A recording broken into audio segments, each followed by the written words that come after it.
We must away ere break of day to find our long forgotten gold.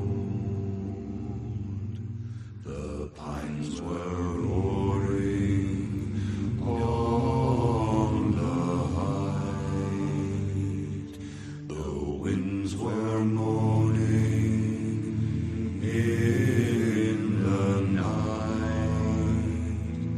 The fire was red, it flaming spread.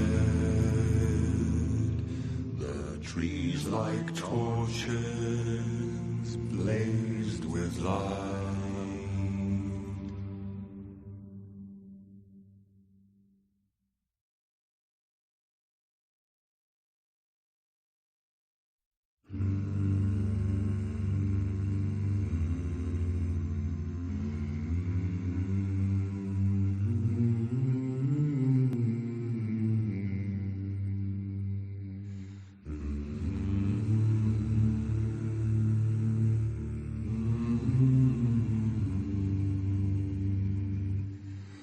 Far over the misty mountains cold, to dungeons deep and caverns old, we must away ere break of day to find our long forgotten gold. The pine.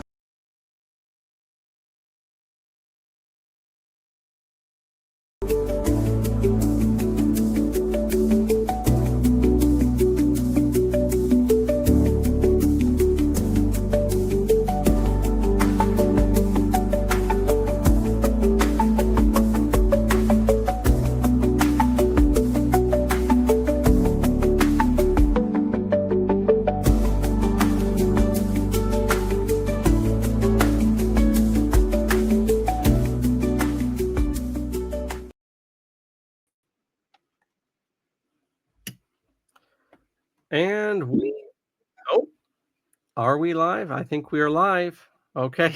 Okay. Oh, hold on. What's going on here? All right. It's spurging out here. The StreamYard is revamping a lot of its buttons and things, as Adam can tell me and observe as he joins us here. And in addition to a lot of the buttons changing, hence the different color scheme, for instance, there's also the fact that I had to shimmy over to another StreamYard account. So everything's a little bit different in this account. I ran out of the hours they give me on the previous account for the month at least. So anyway, Adam, welcome. Thank you. How are you doing?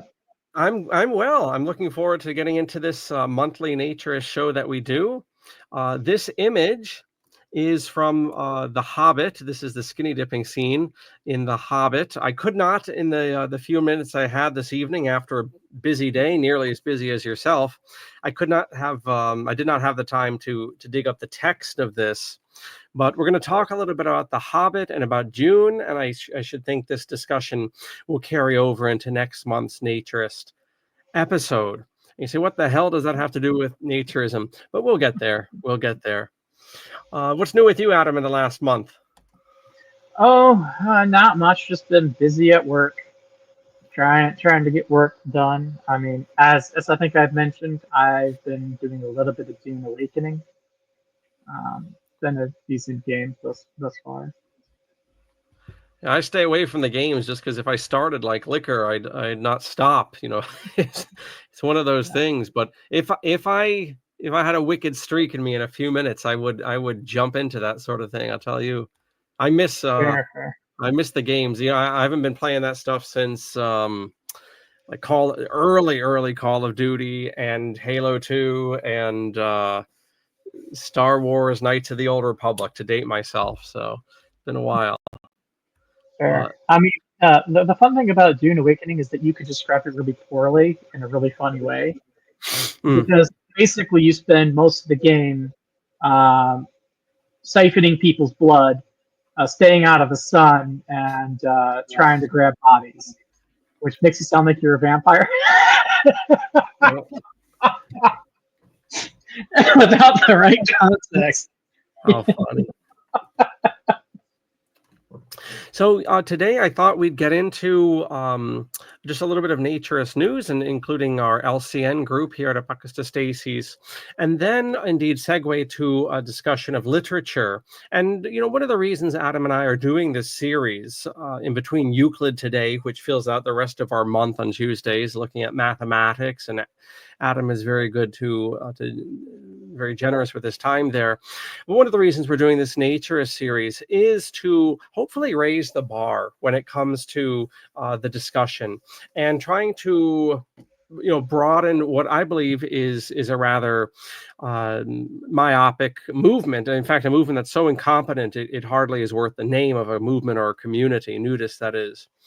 And also, the audience, if you're not familiar, may be wondering, what on earth does naturism have to do with apocatastasis? So I've written extensively on that, and you can find all of that at our website here and on our LCN page.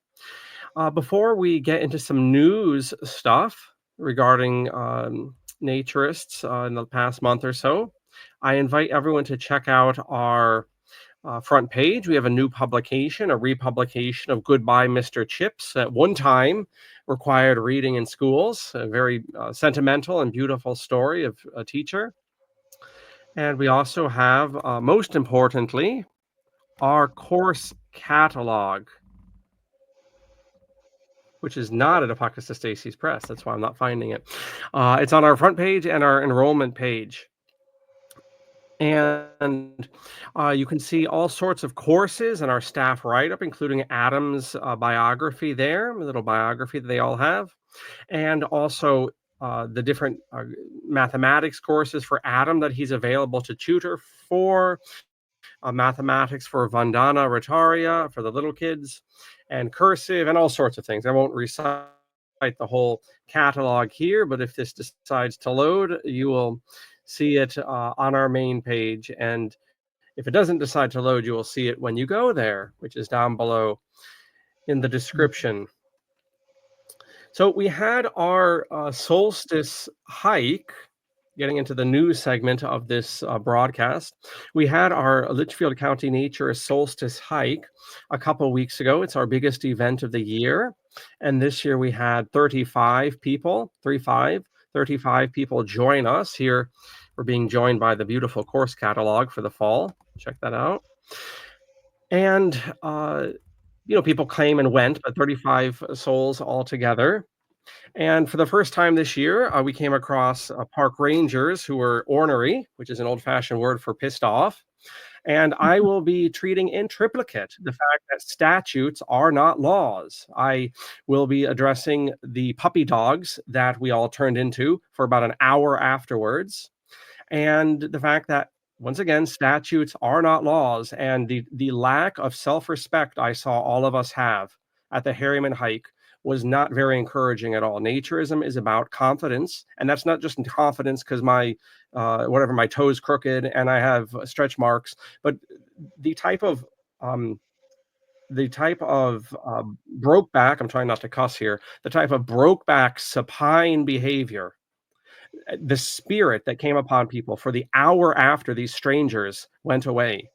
I've never seen that. And I've been teaching schoolboys for 20 years. I've been teaching little Catholic schoolboys for 20 years, and I've never seen such broke back behavior. So I'm going to address the fact that there's no cause for this, and hopefully that will be a worthwhile presentation. All right. Any naturist news, Adam, that comes to your mind as we tromp along here? Not particularly, not off the top of my head. I do know that Hector Martinez is set to do something about a trip to England, I think. I'm not fully aware of all of that. I just saw some Patreon posts that he made about that. I didn't go I know into too who, deep for on people it. who are unfamiliar, especially since he's been effectively axed from American social media, who is Hector Martinez, Adam? Uh, he was the youngest Federation president for a nation in the history of the IMF. He is a nudist activist and has organized several protests and movements and made content to try to put nudism into the public consciousness, particularly in Mexico, where he Mm. lives.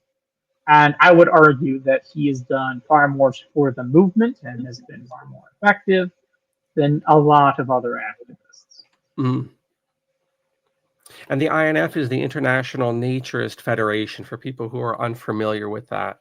And so they're what would you say? They're like the UN of national groups, I suppose. Is that fair? And each I think that is very fair, and I don't think that's a positive. okay. And them is me politics. All right.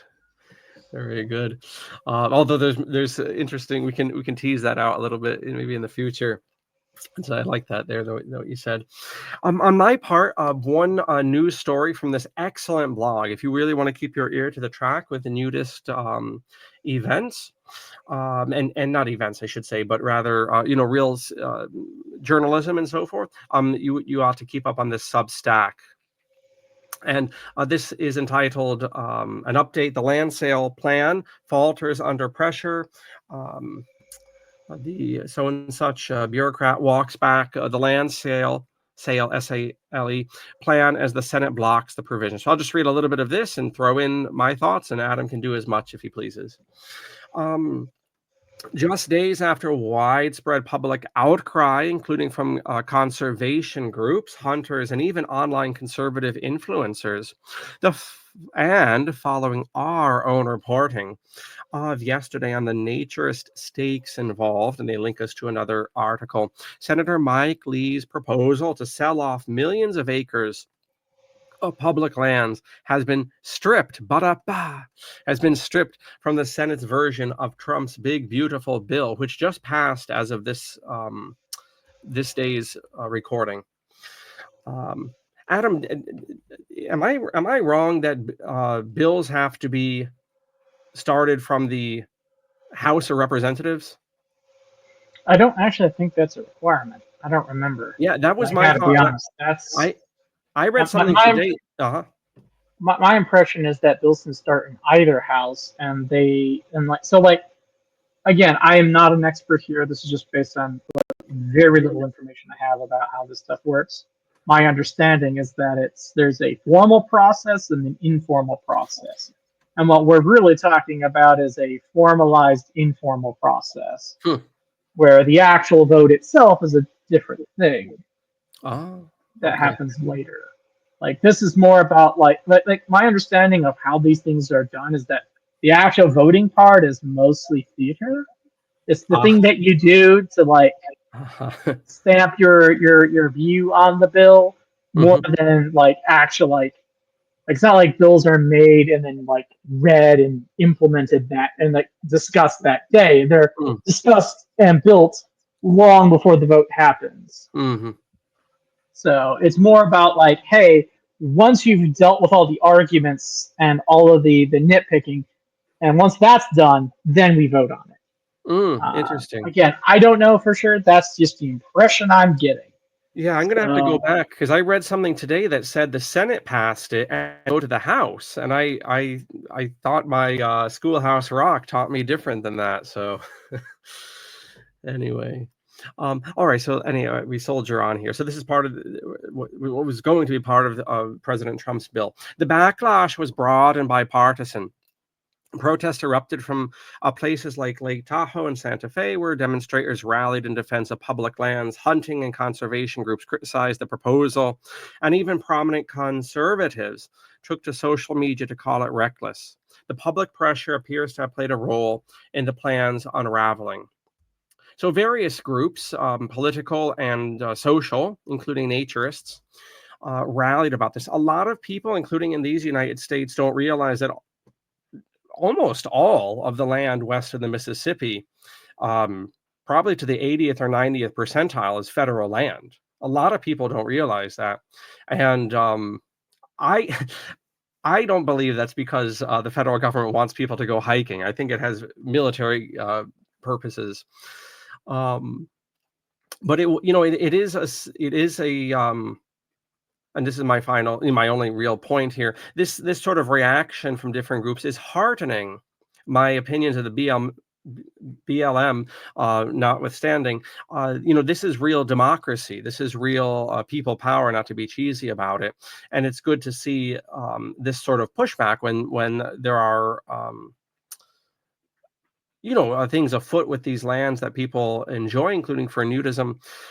People come together, and I think whatever one's political compass, whatever direction one's political compass guides them, that ability to come together is something that's sorely lacking. I'm just saying, it's a civil virtue.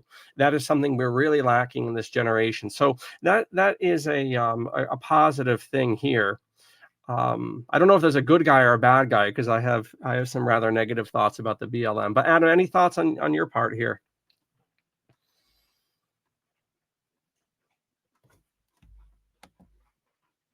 Do we still have Adam?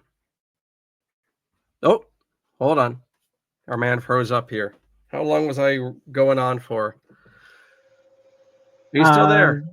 I am still here, yes. Okay. Did you cut out there? Yeah, briefly. I do apologize for that. My camera kicked out on me for some reason. I did hear everything you said, though. So you did. Okay. So what thoughts do you have, if any, there, Adam?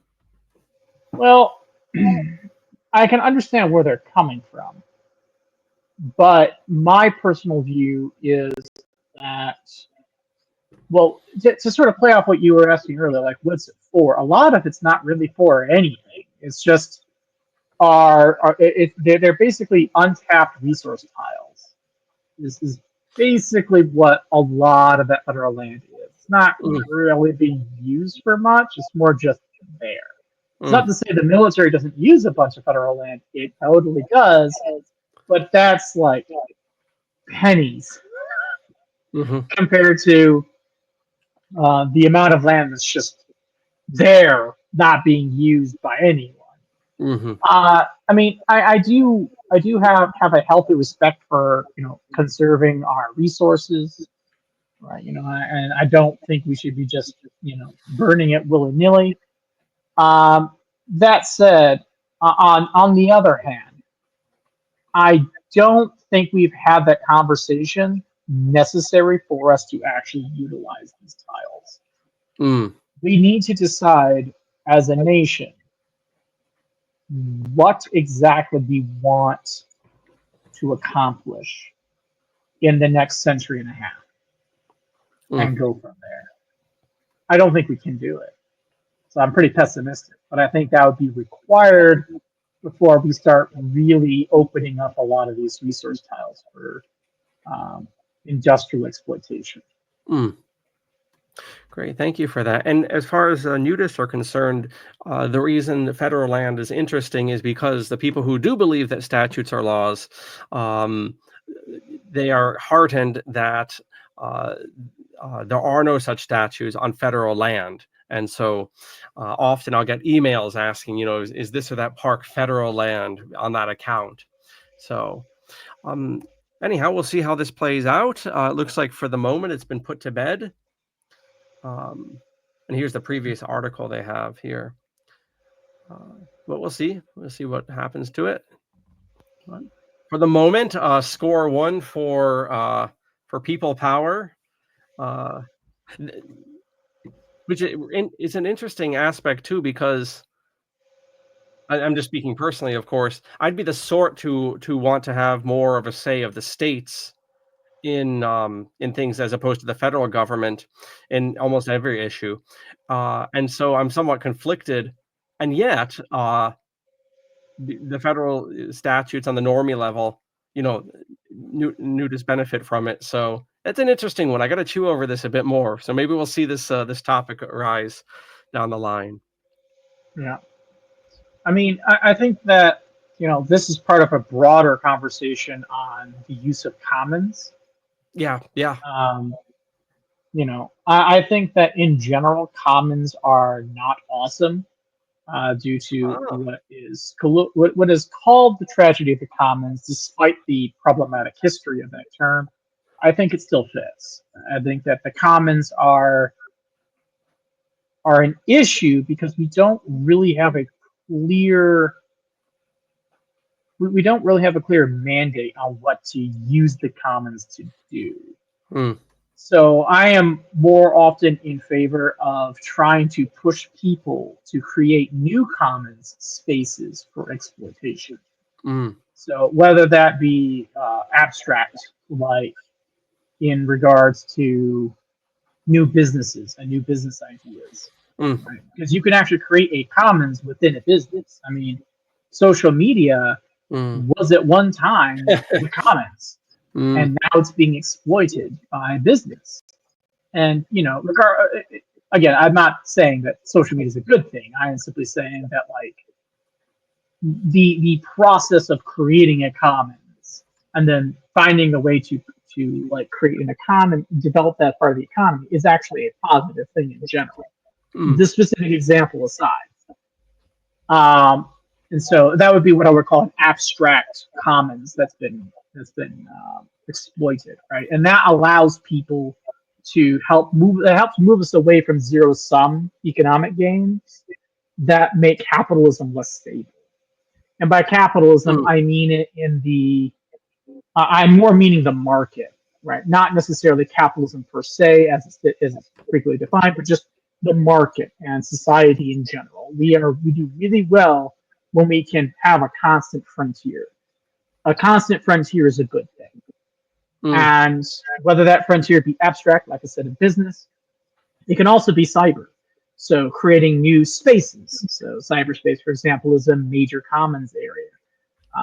There's still a couple frontiers in there, but I think that it's harder and harder to motivate people to treating that like a frontier space because it's kind of saturated at this point.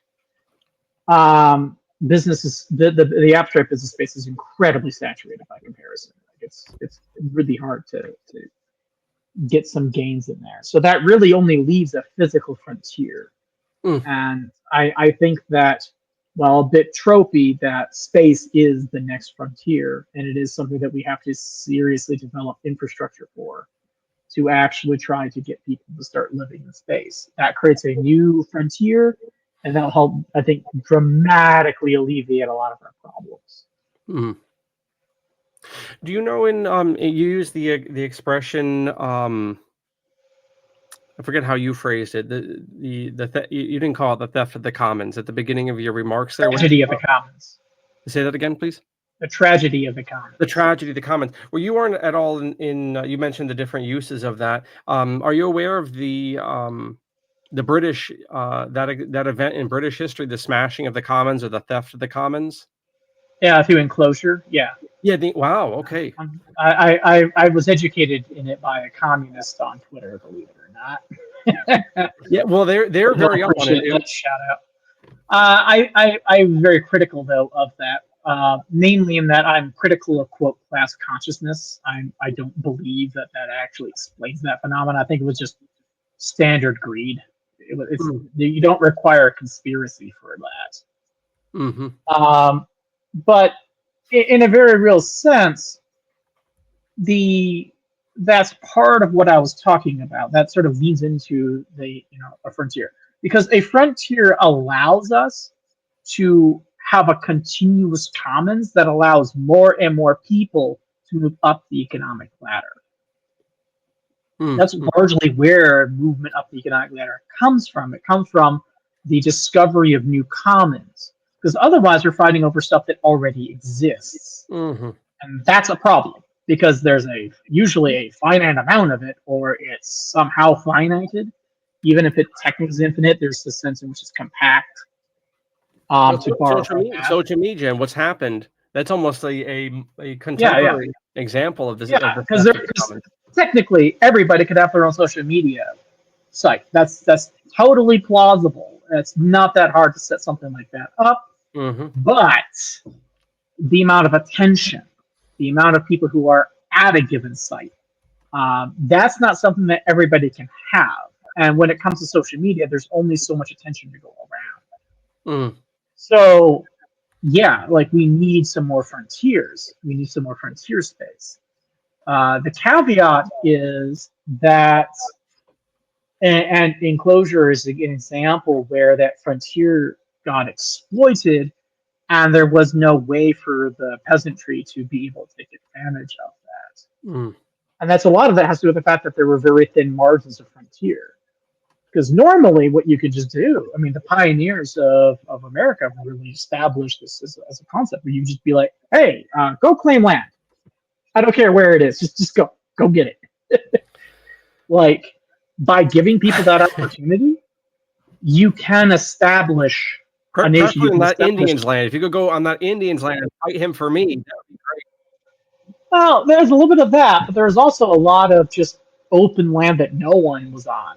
So there was quite a bit that was Indian territory, and a lot of the skirmishes with the Indian territory really started getting really bad as we took up the commons of the United States. Because the United States had a bunch of common land that wasn't really occupied by anybody as a result of the decimation of the native tribes by diseases brought by Europeans. Mm-hmm. Like, just the mere fact that there were more diseases coming from Europe that were all plagues, and there's a bunch of geographic reasons for this that actually has more to do with the lack of domesticated animals on the Americas. Mm. Domesticated bull animals, sorry. Europeans just had more plagues to deal with. And when they came into the Americas, those pretty much wiped out the Native Americans. Even before we talk about anything else, and most of that was oblivious to the Europeans. Plague blankets aside, and that guy was a nutter even in his day. Most of the people that heard him talk thought he was nuts. But the fact is that the United States had a lot of open land. Mm. And that's mostly what we're talking about when we're talking about the frontiers. Again, if land theft occur? Absolutely, it's a thing. Not disputing that. What I am saying is the most of it was frontier space. Mm. And so what we need is more frontier space. Frontier space is a lubrication for social organization because it allows the climbing of hierarchies to occur, which basically maximizes human well-being as a society. Because we are going to create hierarchical structures. It's just our nature.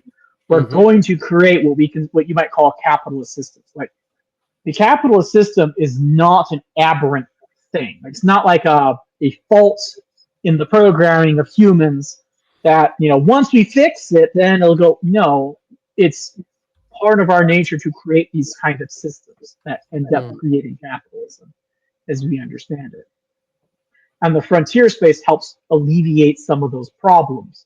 In a certain sense, it helps us, almost in a sense, go backwards a bit to where there were more opportunities for people to possibly move up the social ladder. So, and that's ultimately what we want to try to do. So, yeah, enclosure is an example of where there's very little frontier space. And when there's very little frontier space, there's very little space for peasants to be able to move up on the hierarchy. Because all those spaces to move up are already occupied, where they're regulated. Really, the only place for a noble to expand their domain was in the commons or war. The only ways for them to move up the hierarchy. So, I mean, if they're not able to move up, then the peasants sure as heck aren't able to move up. Yes, I myself was instructed in this this very interesting part in English history, and this is all the on ramp as we get to the Hobbit and Dune. If people are wondering what the hell we're talking about now, I think there's actually a historical background that Tolkien is aware of, which helps inspire the Hobbit. And I look forward to rereading these books for our next month's much more in-depth look at these two texts. But yeah, it was actually some anarchists that we used to do shows with years ago that that brought me up to date. And there's actually a good book. I actually read it on their recommendation, entitled "The History of the English Working Class." I think the man's last name is Thompson. It's kind of an obligatory read in certain political circles. But the ramifications of the theft of the commons, so-called, are very far-reaching in many, many respects, religiously, in folk memory, in all sorts of ways, economically, to say nothing of that. So, all right. And So, yeah, yes, sir. I was just going to note, something that people don't realize is that monarchs were typically against it. Oh, go on again. Yes. Oh, so monarchs were typically against enclosure. Like, they would routinely fight nobles to stop it from happening. Mm-hmm. A lot of people don't know that. Like, that's part of part of the historical misattribution of tyranny to kings rather than Yes. nobles. Yeah. Bingo. Typically, the king was not the tyrant. Well, they Mhm. could be. More often than not, the king was the voice of the people relative to the nobles. It sounds strange to our modern ears, but that's historically accurate. Mm-hmm. The king was where the king was weak was when it is correlated with the oppression of the peasants. Right? Those two are highly correlated. The more powerful the king, generally, the better off the peasants were. Yes, absolutely. I would corroborate that, certainly. And you even in when you get to the age of revolution, you find, like, the French Revolution is a snapshot. I mean, you find in the first half of the French Revolution, it's to Louis that, and to the monarchy, and to the ancien regime, that the revolutionaries, the moderate revolutionaries, are appealing to over the nobles. I would absolutely confirm what you're saying. I have a Mhm. big fat book on Philip II, um, uh, and that comes up time and again, even in the early modern period, 200 years before the French Revolution. The king, that's a true American mythology, that the king is the tyrant. Even in the American Revolution, you find the founding fathers, so-called, were appealing to King George. You read the Declaration. All the people watching this, they're appealing to King George over the House of Commons and the House of Lords. So, Mhm. all right. So anyway, let's set up our on ramp here to the Hobbit and to Dune. And so you did have. I wasn't planning on talking about the theft of the commons, but that's, in the distant history of Tolkien.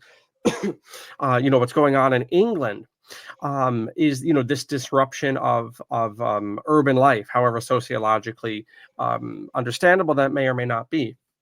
That is a reality, is that you have a real disruption even before the early modern period, the late medieval period, because you see this even under Henry the Seventh. And then it really, really kicks off after the Reformation with the theft of the monasteries and things. But in any case, where you really start seeing the disruption, I think one of the real triggers for Tolkien for The Hobbit, because part of it was trying to capture something about the English countryside and about English urban life, or suburban, or sorry, rural life. It's been a long day. Rural life. And you can see that when you read The Hobbit and you read The Lord of the Rings, is the attention that Tolkien uh, gives to the natural environment, because this was being changed. For living conditions were changing.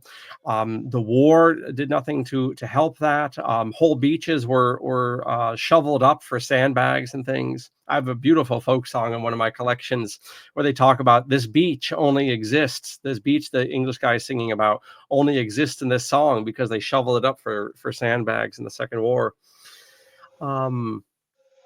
So you talk about frontiers, Adam, and I'll kick it over to you if you want to give some thoughts about the Hobbit. Again, we're just setting up for next month, but there is that aspect, frontiers, and preserving things and being creative in how you do that. And Tolkien, with his talents, in a sense, preserves this pre-war, pre-20th century England forever in The Hobbit. And it is one of those, one of those things, just like that beach only exists in the song. Well, the English countryside, which was such a fascination of authors, even before the First World War, that maybe in its most enduring way in prose is preserved in Tolkien's Hobbit and Lord of the Rings. Well, I mean, from my impression of Tolkien, again, I've only read The Hobbit, seen the movies. I've only read The Hobbit. Uh, Although I do like a lot of lore. I do like to deep dive a lot of lore. My impression of Tolkien is that because it was, in a certain sense, an alternate past, like it's a mythology, a second form of fantasy, a second reality, I think he called it, right? Mm-hmm. There is a kind of magic that's decreasing within the plot. I mean, my understanding of the elves is that the reason why they were tricked into crafting the rings of power in the first place was to preserve the magic of the world. Like, that was their lifeblood. That was their way of existing as corporeal beings, was to have this force. And the rings of power were there to help, in their minds, to help preserve that. Sauron had other plans, but that was, in terms of the elves, that was their problem. That's why they were listening to Sauron, even though he was disguised at the time. There's a reason why they were listening to him in the first place, because he promised to fix this problem they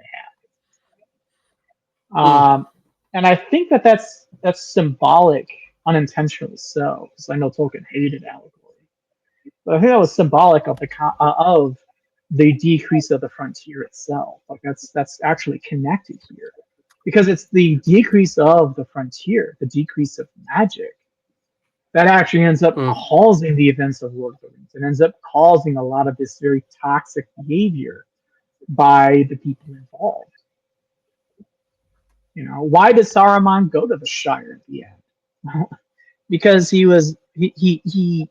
saw the inevitable. He saw the natural progression of where things were going, and in his sense, it was a rebellion. Like the industrialization of the Shire was his way of trying to stop the frontier from collapsing any further. It's a really weird, like almost Oedipus like mentality of, I have to, in order to protect it, I have to destroy it. You know, and I feel like that's I think that those two things are connected. The fall of the frontier and the decrease of magic. You know, I think that those two are connected. I mean, in a very real sense, half the frontier got destroyed by the battle against Morgoth. You know? And speaking of that, was destroyed. Well, I was also going to say, if the pre-industrial and pre-war British countryside was an inspiration for The Hobbit, we happen to be recording this on the 1st of July, and of course, this is the Battle of the Somme anniversary, which probably has no significance to Americans, but it's one of the bloodiest battles in history on the 1st of July, 1916, especially in British memory. And you see these battles in The Hobbit, mostly in The Lord of the Rings, I should say, going to be threatened in The Hobbit. But these battles are, also influenced by Tolkien's own war experience and these, these titanic things like the Somme or Verdun or the Kaiserschlacht at the end of the war, the big, what do we call it in America? The 100 Days, I think. About that last push that the Germans attempted and nearly won the war. But these giant battles are also, in a magical sense, or in an epic fantasy sense, I should say, are preserved in Tolkien's writings as well. Now, I'm going to, and I hope the audience will reread at least The Hobbit for next month, when we're going to do a deep dive. We'll probably not do the news segment at the beginning. We're just going to dive headfirst into the literature. But something I have never read, I have read The Hobbit before, something I've been meaning to read, and I jumped at this chance when you happen to bring up these authors, was Frank Herbert's Dune. And have heard this term kicked around in certain political circles, this book, I should say, and I've been meaning to read the text. So what is Dune? I think most people have a certain idea of The Hobbit, from if only from the films.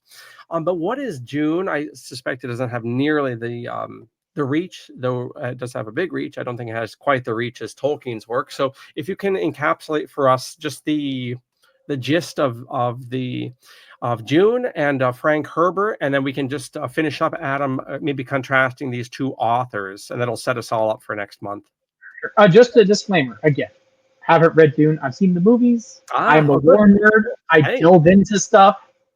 My understanding comes from me being a lore junkie more than like actually reading the source material. So I want to be very clear and preface my ignorance on this. Okay, well, I actually do plan to eventually read it if I get the chance. Yes. Well, I will have the source material under my belt, and you can just sharpen your lore sword. Appreciate it. So from your interaction, though, with the idea, however you have come across it, how would you describe the world of Dune as compared to the Shire? Well, I do also want to push back on the claim that it doesn't have reach. I'd actually say it has a lot of reach. It just has reach in ways that people don't expect. Okay, all right. Just like how Tolkien established fantasy, Dune helped establish sci-fi in a very similar way. There's a lot of references, subtle references to Dune. Dune really is the template for one of the biggest franchises in sci-fi, Warhammer 40k. Warhammer 40k is practically ripped straight from Dune, and then everything's turned up to 11. Like, that's what it is. It's Dune, but bigger, like, and more extreme. And ironically, Warhammer 40k is almost in a sense written to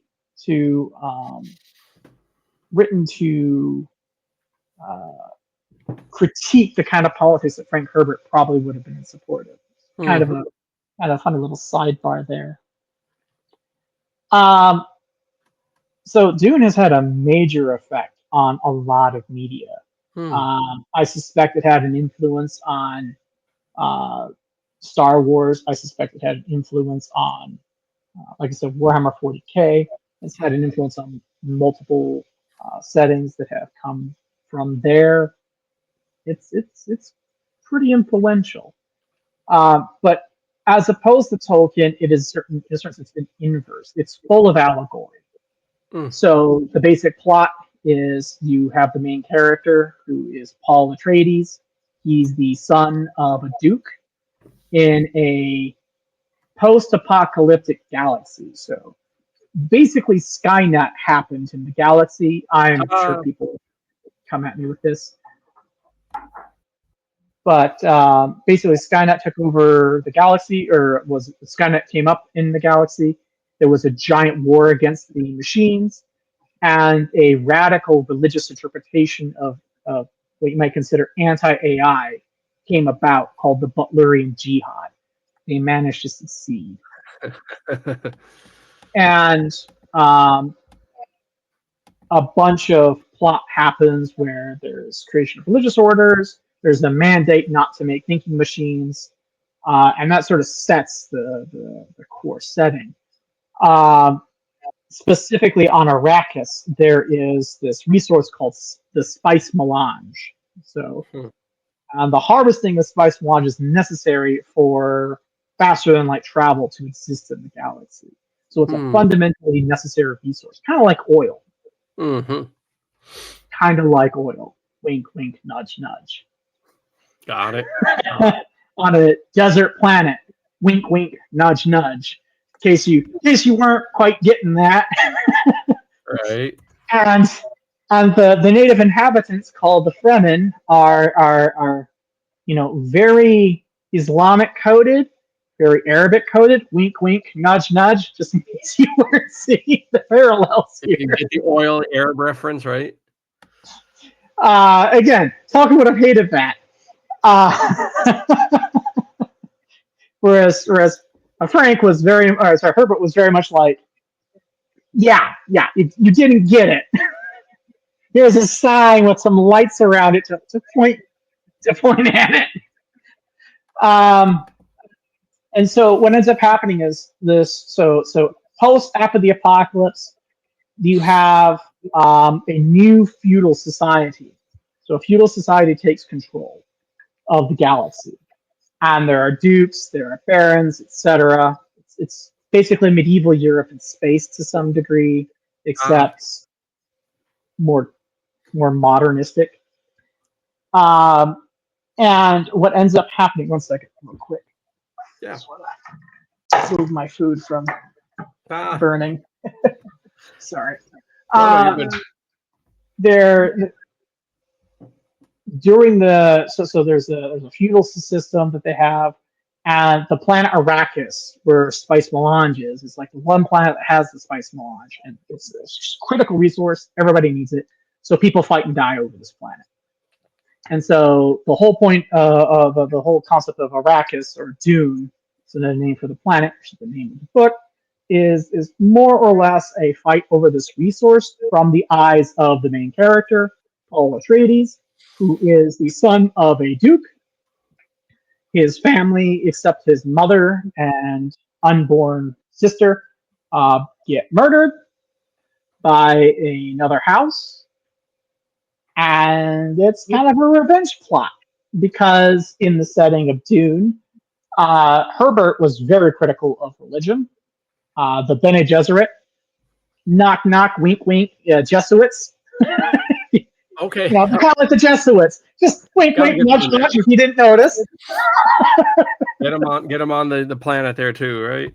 Oh, Yeah, so the Bene Gesserit are described as a all-female order of manipulators who ah, are also religious and interested in creating the sort of divine being called the Kwisatz Haderach, who is supposed to do some important things in their world. They are both religious, but they also create fake religions. So they're this weird hybrid of cynical power brokers who create religions out of thin air, according to their like formulas that they come up with, while also being deeply religious themselves towards this Kwisatz Haderach character. At least that's my interpretation of like the setting from my understanding. mm, Um, and they straight up just invent superstitious ideas, and they take very real prophetic visions and they tie that to them somehow being important. mm. So, like a sister of the Bene Gesserits, there's a specific subgenre, subgroup within the Bene Gesserit would literally go out to primitive people and be like, "I can see the future," and they usually could. They Mm. could actually see the future. They would be like, "I can see the future, therefore I come from God." That's the second part that they would add into that conversation, and then they would lead the people into believing whatever it is that made them easier to manipulate by the Bene Mm. Gesserit. And so the Bene Gesserit have been doing this to everybody. Primitive people, the Emperor, they've been doing these breeding programs. Like they're just everywhere. They are constantly power brokering, and they're the shadow power brokers behind the throne that people don't tend to pay attention to and tend to fear. Mm. Because they also have a bunch of powers that they can use. They have what's called the voice. They can basically command you to do things.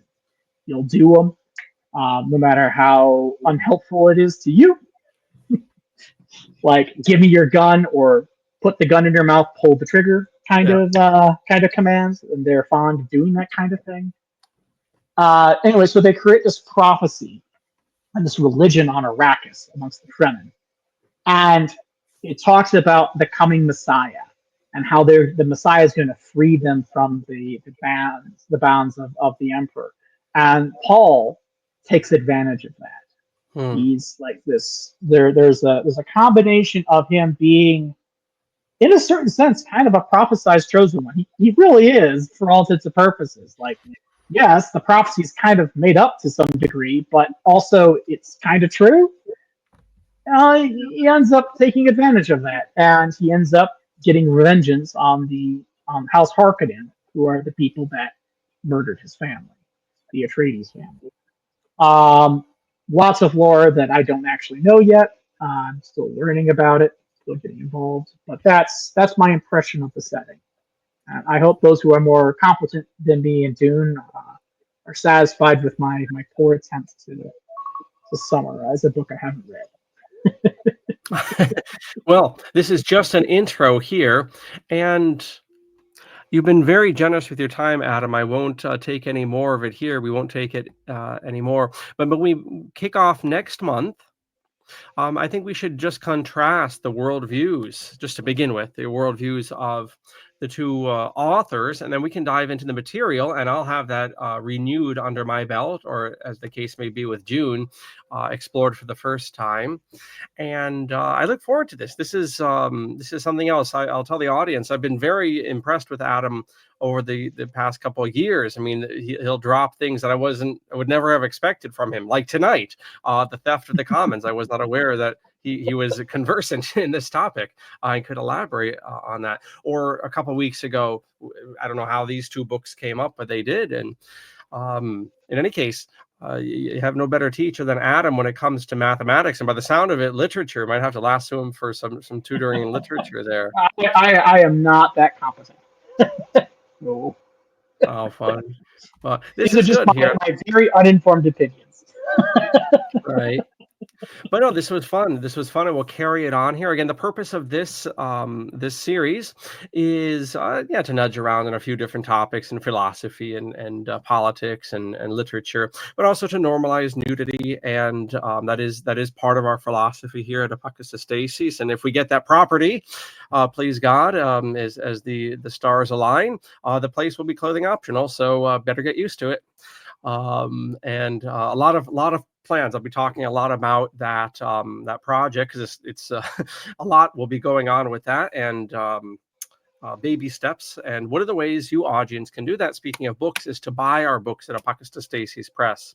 I really want to build up that aspect of this work, because we need stable income, and just the nature of teaching, as Adam knows himself. Tuition ebbs and flows. People flake out. People come in. Often, you kind of become sarcastic. You don't believe things are coming in until the money's in hand. That sort of thing. We need to build up a stable income stream to get the property, and so a good way to do that is to buy our books, and then to go and read Dune and Tolkien, and then to hire Adam to teach you everything you wanted to know about math. So.